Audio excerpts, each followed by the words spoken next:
বিসমিল্লাহির রহমানির রহিম।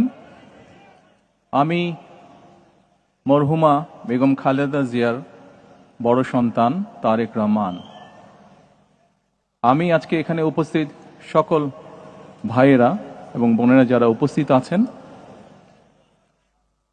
মরহুমা বেগম খালেদা জিয়া জীবিত থাকাকালীন অবস্থায় যদি আপনাদের কারো কাছ থেকে কোনো ঋণ নিয়ে থাকেন, দয়া করে আমার সাথে যোগাযোগ করবেন, আমি সেটি পরিশোধের ব্যবস্থা করব ইনশাআল্লাহ।